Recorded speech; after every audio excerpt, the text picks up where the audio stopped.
Well, hello everybody. I had just made a video to address this kind of question from my math lab about the 5-number summary. And I had explained that the 5-number summary from a data set is the minimum value, the first quartile, the second quartile, and the second quartile is also called the median, the third quartile, and the maximum value. 5 numbers, 5-number summary. There they are.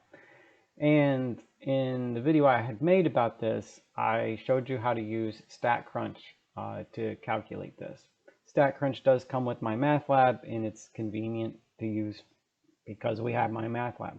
But I think Excel is probably a more common tool, and I think it's something everybody should learn how to use. Okay, so I'm going to show you quickly how to do this in Excel.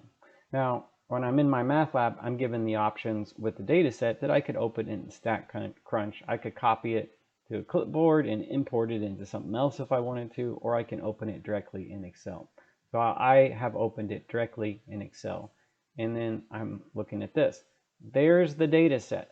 See those numbers right there in this column A? That's the data that was in the problem I was just looking at. Now, I had explained that the 5-number summary is the minimum, the first quartile, the median, also known as the second quartile, the third quartile, and the maximum. Okay? And it is easy to find all these in Excel. Let me show you how.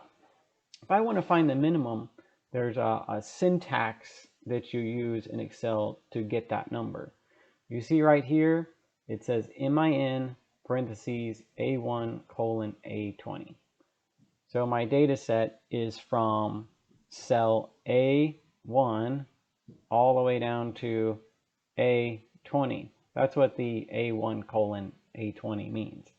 So this is like I'm asking, what's the minimum number out of all these numbers that span from this cell down to this cell? Okay.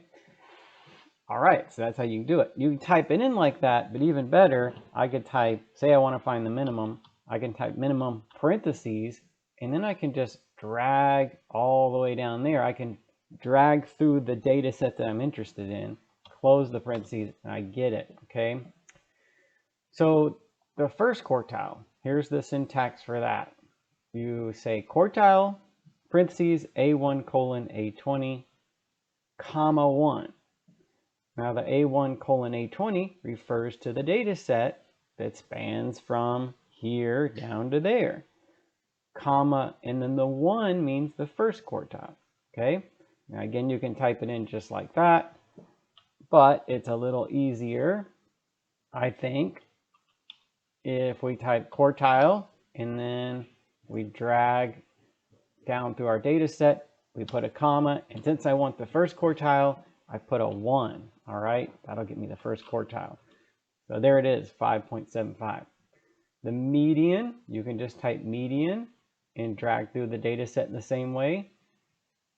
Third quartile, only difference between the first and third quartile is, look, same data set, A1 through A20, but for the third quartile, I type a 3 after the comma instead of a 1. And then for the maximum, max A1 through A20, same data set, okay? So there's my 5-number summaries that I could then, if I wanted to, put into MyMathLab.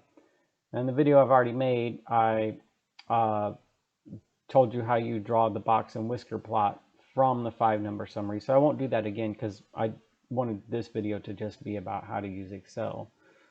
But, you know, like I said, I think Excel is something everybody should learn to use. StatCrunch is nice and convenient for, you know, having MyMathLab and for the tests, but let me urge you not to overlook at least trying to use Excel a little bit in order to begin learning it if you don't know anything about it yet. It's pretty easy to get started. This is a real simple thing that you could try to do to answer one of the questions on MyMathLab, and I hope it helps you.